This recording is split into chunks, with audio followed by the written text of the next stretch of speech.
We've travelled a long distance in this course, and we've accomplished a lot. Let me just remind you of some of the things we've done. In just 28 lectures, we've created a universe, we've created stars, we've allowed the stars to create chemical elements.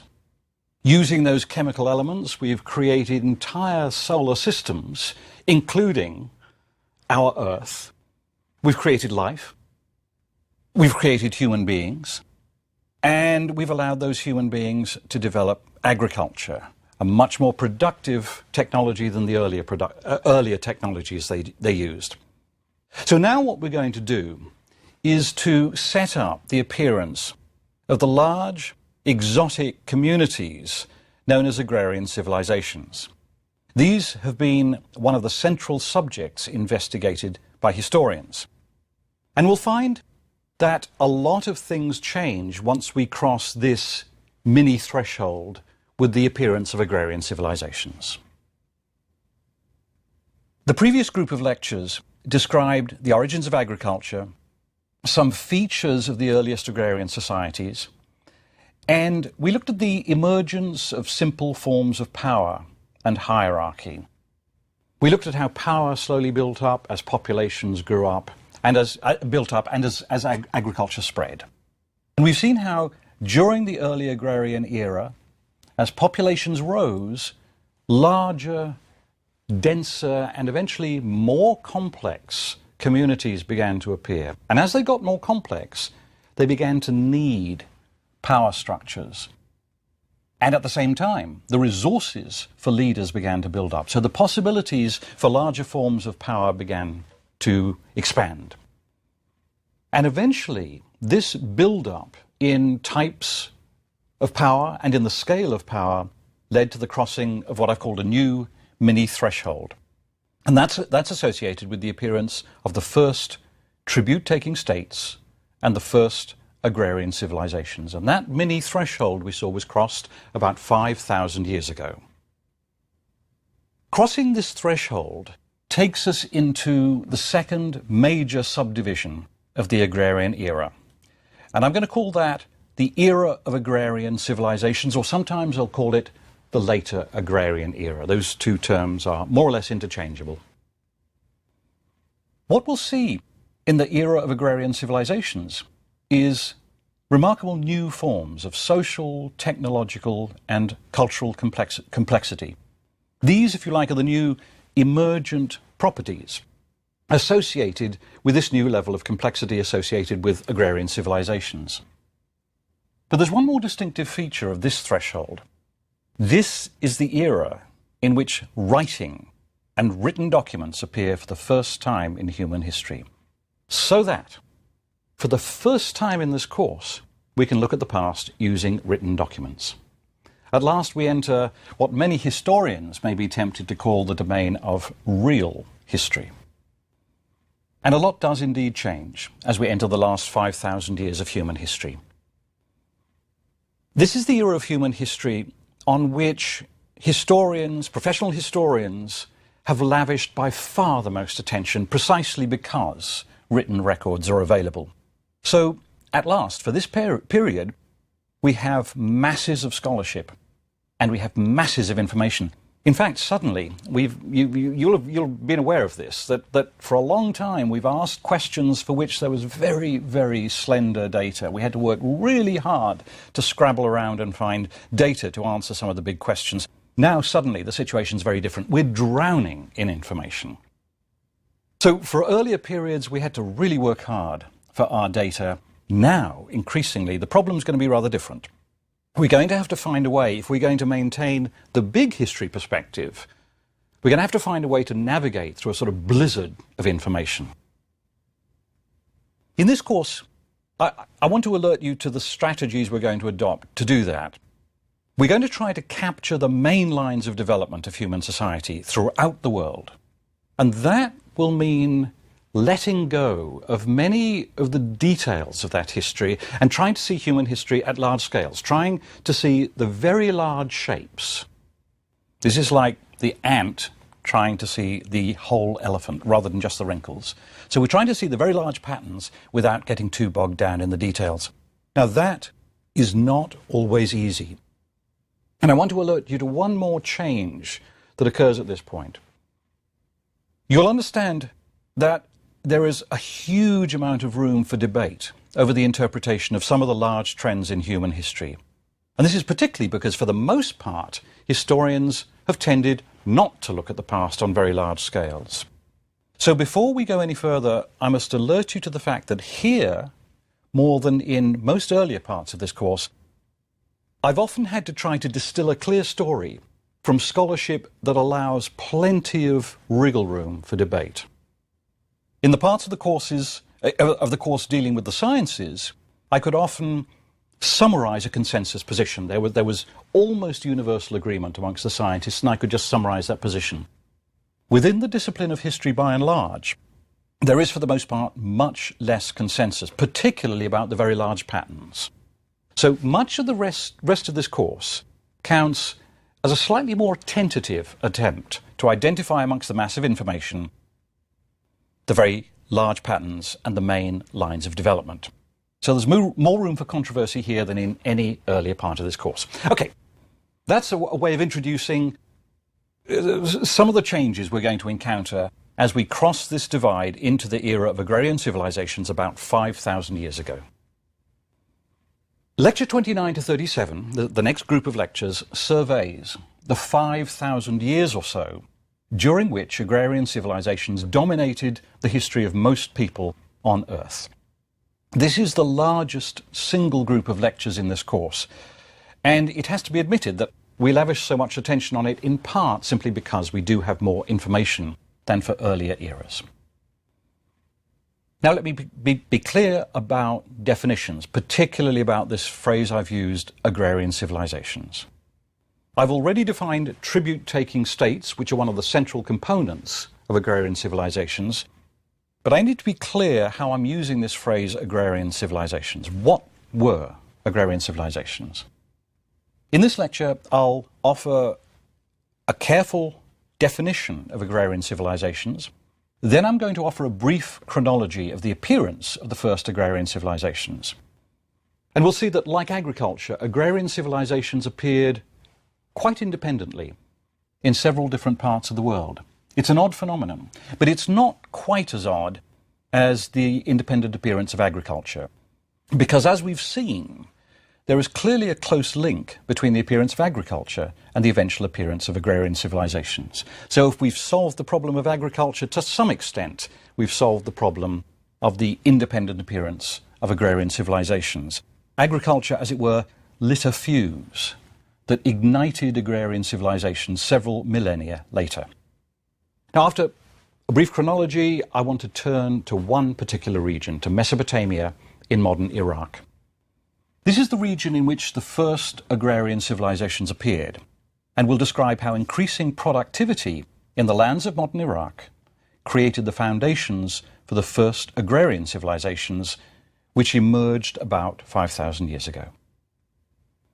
Okay, definitions. Let's clarify what we mean by agrarian civilizations. Agrarian civilization is a label that can be used in distinct ways, so I need to be very clear about how we're using the phrase in this course. I'll use the term agrarian civilization to refer to the large communities that emerged around the first tribute-taking states. Agrarian civilization is therefore a broader term than state or even tribute-taking state. Tribute-taking states are merely one component of agrarian civilizations. Now, the word civilization itself is slippery. In the 19th century, it was often taken for granted that when you said civilization, you were referring to a type of society that was distinctly superior to most of the smaller scale societies that existed at their edges. So I need to be clear straight away that I'm not using the word civilization in a judgmental sense. It does not imply superiority or inferiority. I'm simply using it to refer to a very specific type of human community. I imply no value judgments. However, I will make some judgments about degrees of complexity.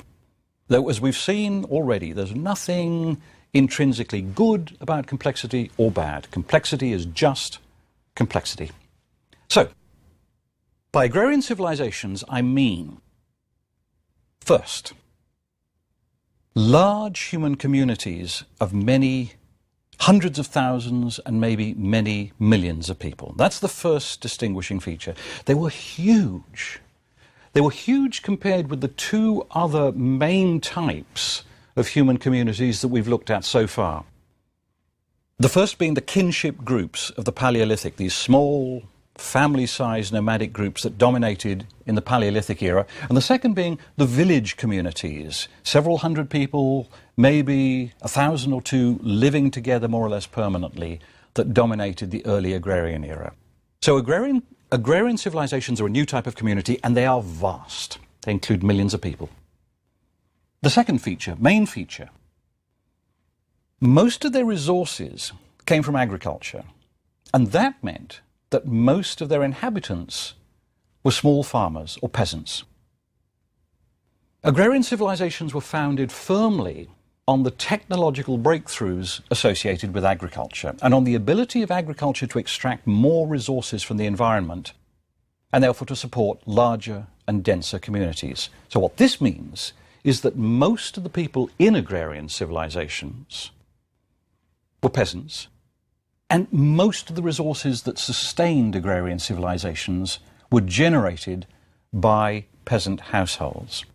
So we need to remind ourselves, if you do a sort of quick association test and you think of civilization, I'm betting you'll start thinking of grand monuments, of pyramids, of palaces and so on. We need to remind ourselves that despite these great monuments, this was really a world of peasants. In fact, there's a sort of very rough rule of thumb when thinking about agrarian civilizations, and it's this. Given the levels of productivity of most pre-modern forms of agriculture, it normally took, roughly speaking, and this is just a rule of thumb, 9 peasants to support 1 city dweller. So what this implies, I hope, is obvious. In most regions of agrarian civilization, we're talking about a world in which perhaps 90% of the population were peasants or small farmers. So that's the second crucial ingredient of agrarian civilizations. First, they're huge. Secondly, they're based on agriculture. And that means most of their population is peasants. And that means that throughout this era, most people lived as peasants. If you and I were to be transported randomly into the era of agrarian civilizations, randomly put somewhere in that society, the odds are that we'd be peasants. Third, agrarian civilizations also contained cities and tribute-taking states. They are all shaped by the presence of institutionalized power on large scales in the form of tribute-taking states. And they were also shaped by the presence within them of these demographic hotspots that we call cities. Okay, so those are 3 very general features. Later on, we're going to look at some other important emergent properties that arise once agrarian civilization appears. Now, world history courses often focus on the differences between different agrarian civilizations. Eventually, we're going to do the same thing. We're going to look at some of these critical differences. They're shaped by geography, by cultural traditions, and so on. But initially, we're going to focus on some of the remarkable similarities between them. Indeed, the notion of agrarian civilizations is useful precisely because all agrarian civilizations shared a remarkable amount of common features. They seem to contain the same basic components. So from the wider perspective of big history, what stands out about this era is not so much the variations between distinct civilizations, the variations, say, between Chinese civilization and Muslim civilization, as the idea of agrarian civilization as a distinctive type of community, a distinctive phenomenon within human history. Okay, we've seen that their major components are peasants and peasant farms whose work supports cities, states, and the various institutions associated with them, from organized armies to literate bureaucracies and organized markets. And it's the fact that all these components seem to appear together that encourages us to think of these as a single type of human community. Now, let's talk in very general terms about chronology. When did the first agrarian civilizations appear? Here's a very broad global chronology of the appearance of the first agrarian civilizations. Like agriculture, as we've seen, agrarian civilizations evolved differently in different parts of the world. But because they depended so much on agriculture, you could more or less predict where they were going to appear. They appeared precisely in those regions where agriculture was well established. Let's begin 5,000 years ago, roughly speaking 5,000 years ago. Here, the first agrarian civilizations appeared about 5,000 years ago in Mesopotamia, in the southern part of modern Iraq, in the area, the largest city today is probably Basra in this area. But also they appeared along the Nile. Agrarian civilizations appears in both these two zones at about the same time. About 500 years later, that's to say about 4,500 years ago, the first agrarian civilizations appeared in the northern parts of the Indian subcontinent, along the Indus River, in what is today Pakistan. That's the second area. And in that area, almost certainly there were some contacts with Mesopotamia. So there may have been an element of diffusion here. How independent the appearance of civilization was in the Indus Valley region is still not absolutely certain. We move forward another 500 years. About 4,000 years ago, we get the first evidence of agrarian civilizations appearing in northern China, along the Yellow River. Then about 2,500 years ago, the first agrarian civilizations appeared in Southeast Asia, Sub-Saharan Africa, around the Mediterranean, and also, for the first time, in a second world zone, the Americas.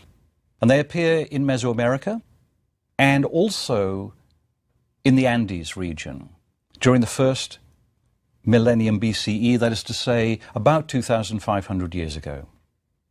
And here's a final date. During the last 1,500 years, states appeared in one or two regions of the Pacific zone, in regions such as Hawaii. This, you'll remember, is a third of our 4 world zones. But the communities that appeared in these regions were probably too small to count as fully developed agrarian civilizations. So you can decide whether you want to call them agrarian civilizations or not. Now, if you follow this chronology on a map, and you can remember the chronology of the spread of agriculture, you'll see straight away that the map of early state formation matches the map of agrarian origins, because it was agriculture that generated the raw materials for civilizations, just as clouds, solar nebulae generated the raw material for stars. Now what I want to do is turn to one particular region and try and see if we can pan in on this process of agrarian civilization appearing. And that region is Mesopotamia. I want to see if we can trace some of the processes that led to the appearance of agrarian civilization in that one region. Now, here as elsewhere, the emergence of agrarian civilizations depends on this build-up of agrarian resources. In other words, it depends on the process by which agriculture generates larger and larger populations, denser populations, more communities, and it depends on improvements in the technology and productivity of agriculture. In Mesopotamia, and also in several other parts of Afro-Eurasia in which agrarian civilizations would emerge, 2 large clusters of innovations would play a particularly important role. They would stimulate agriculture and they would boost this process of increasing populations and increasing the resources available in society. And these processes are, these innovations are the secondary products revolution and irrigation. So I'm going to talk about each of these innovations. We saw earlier that agriculture began with fairly simple technologies, but slowly those technologies were tweaked and improved as people moved to different areas. And these 2 innovations can count as large-scale examples of this process of slow, continuous improvement in the technology of agriculture. Let's begin with the secondary products revolution. The idea is associated with the work of an archaeologist Andrew Sherratt, who died in 2006. Andrew Sherratt identified a cluster of innovations that he called the secondary products revolution. Let me explain what he meant by this. Sherratt pointed out that when they were first domesticated, animals were used mainly for their meat and hides. Now, what this meant was you had to slaughter them in order to exploit them. And that meant that early farmers who had domesticated animals were keeping these animals more or less simply keeping them in reserve until they were slaughtered. So they were protecting them, they were putting work into protecting them, they were feeding them, they were looking after them, sometimes for many years until they slaughtered them without getting much benefit from them. Now, that may be great for the animal, but from a modern economist's point of view, this is just not very efficient. What Sherratt points out is that from about 5,000 or 6,000 years ago, throughout quite an area from Mesopotamia into parts of the Eurasian steppes, the borderlands between modern Russia and Europe, for example, a whole series of new technologies appear, and they have this common feature, that they all allow you to exploit animals while they're still alive. They allow you to exploit the animals' secondary products. Those are products that you can use without killing the animal. Now, here are some of the secondary products that could be used by these techniques. They include the use of milk for food. Milking is, we take it for granted, but it's actually a reasonably sophisticated technology. And humans couldn't really use milk until they developed ways of digesting it. Sometimes this involved genetic changes. It's clear that some communities that use milk a lot, that use dairy produce a lot, have undergone minor genetic changes which allow them to process milk throughout their life rather than just in childhood, which is normal.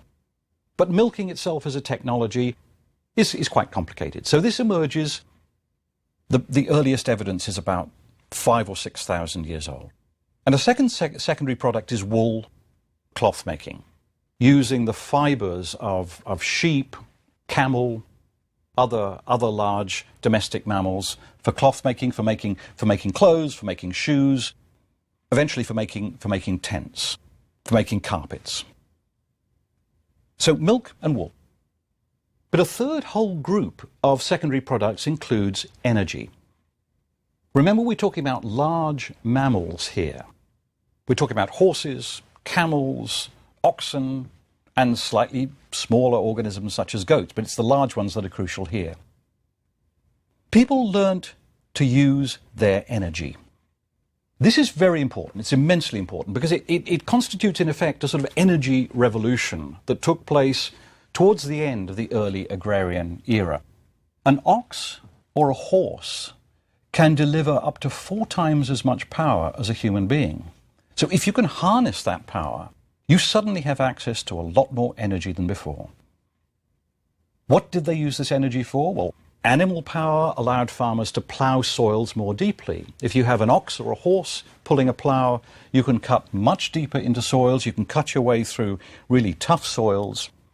And what this meant is that you can turn over the soils more deeply, and also you can bring into cultivation areas that simply couldn't be cultivated using traditional hoes or digging sticks of some kind.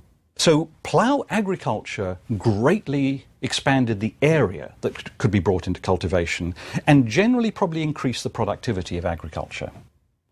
Using horses, camels, and oxen for their traction power also revolutionized transportation in both commerce and warfare. In arid steppe regions, these innovations were of really revolutionary importance because they laid the foundations for pastoral nomadism. These are communities that rely almost entirely on domesticated animals rather than domesticated plants, and they tend to be nomadic because one of the most efficient ways of using these domesticated animals is to let them graze over a wide area, and to do that, you have to travel with them. It's often been supposed that pastoral nomadism developed in parallel with agriculture and at the same time, but evidence that's accumulated in recent decades makes it very clear that this is not true. Pastoral nomadism evolved later, as farmers in regions well adapted to grazing, but less well adapted to crop growing, began to introduce the new technologies of the secondary products revolution. It became possible to extract more resources, more energy, to get more value out of domesticated livestock. And eventually, this made it possible to build an entire lifeway around the exploitation of domesticated livestock. And it seems that what happened is livestock farmers in sort of marginal farming lands, perhaps on the border between modern Russia and Kazakhstan, began grazing their animals over large areas, developing larger herds, and eventually becoming more or less nomadic. And think what this means.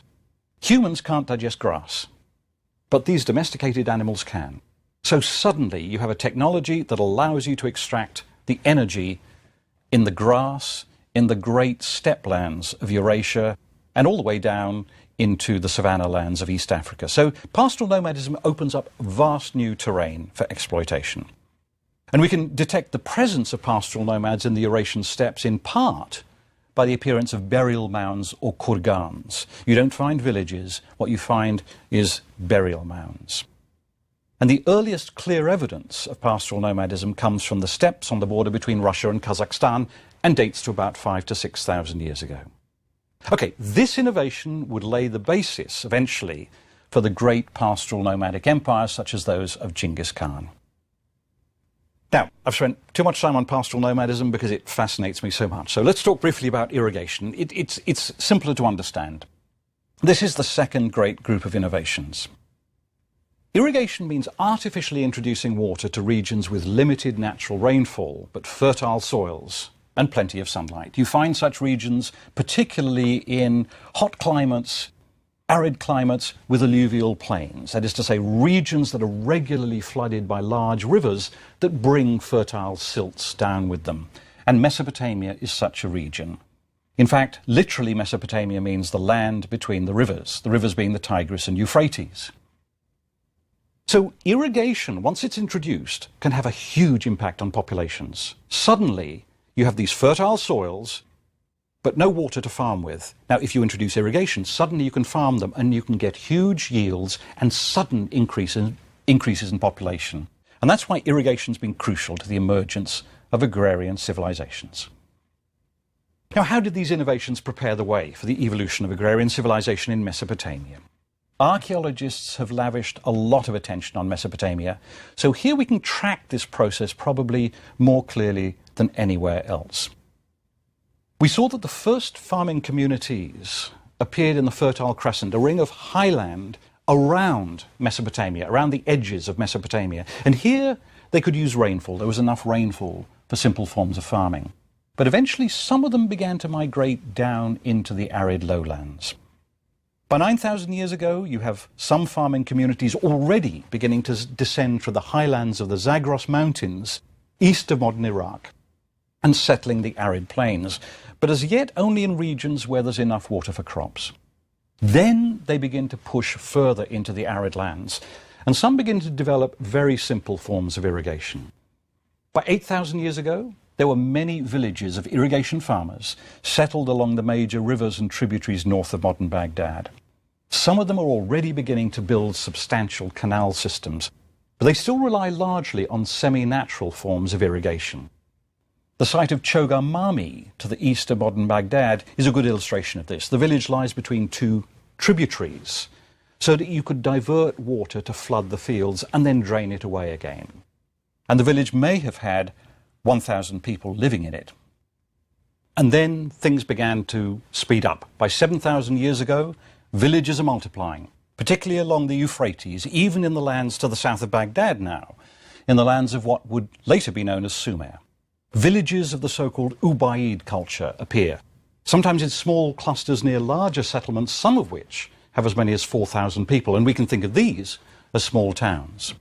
They dug canals, sometimes several kilometers long. They grew barley and dates, and they kept cattle and sheep. They also fished and caught water birds.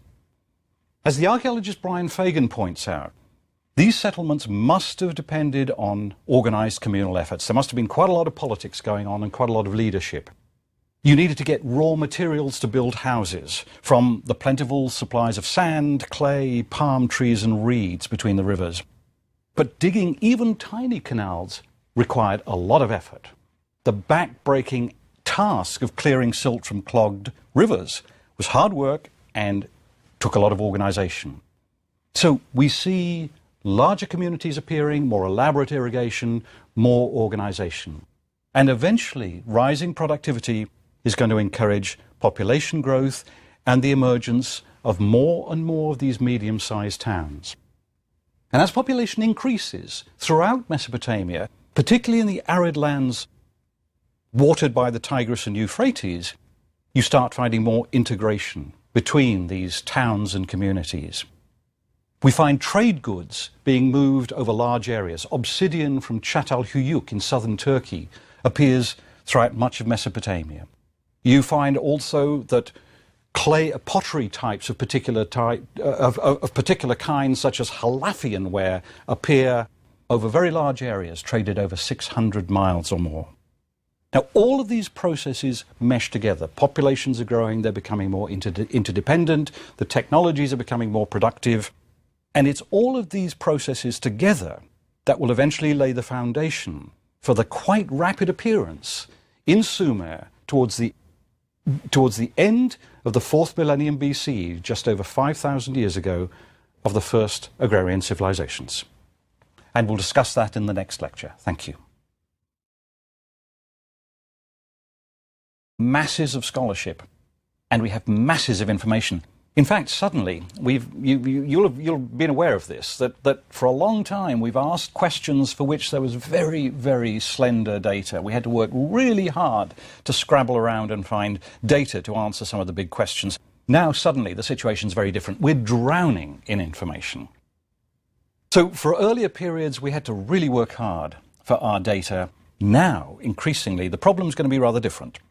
We're going to have to find a way, if we're going to maintain the big history perspective, we're going to have to find a way to navigate through a sort of blizzard of information.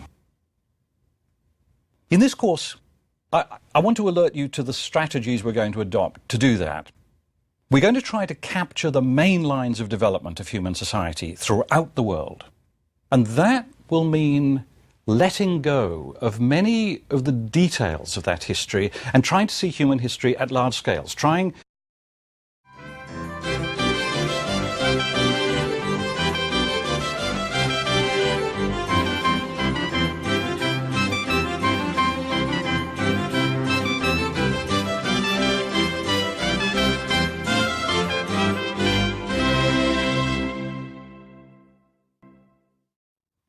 We've travelled a long distance in this course, and we've accomplished a lot. Let me just remind you of some of the things we've done. In just 28 lectures, we've created a universe, we've created stars, we've allowed the stars to create chemical elements. Using those chemical elements, we've created entire solar systems, including our Earth. We've created life, we've created human beings, and we've allowed those human beings to develop agriculture, a much more productive technology than the earlier technologies they used. So now what we're going to do is to set up the appearance of the large, exotic communities known as agrarian civilizations. These have been one of the central subjects investigated by historians. And we'll find that a lot of things change once we cross this mini threshold with the appearance of agrarian civilizations. The previous group of lectures described the origins of agriculture, some features of the earliest agrarian societies, and we looked at the emergence of simple forms of power and hierarchy. We looked at how power slowly built up as populations grew up, and as agriculture spread. And we've seen how during the early agrarian era, as populations rose, larger, denser, and eventually more complex communities began to appear. And as they got remarkable new forms of social, technological, and cultural complexity, these, if you like, are the new emergent properties associated with this new level of complexity associated with agrarian civilizations. But there's one more distinctive feature of this threshold. This is the era in which writing and written documents appear for the first time in human history. So that, for the first time in this course, we can look at the past using written documents. At last we enter what many historians may be tempted to call the domain of real history. And a lot does indeed change as we enter the last 5,000 years of human history. This is the era of human history on which historians, professional historians, have lavished by far the most attention precisely because written records are available. So, at last, for this period, we have more complex. They began to need power structures. And at the same time, the resources for leaders began to build up. So the possibilities for larger forms of power began to expand.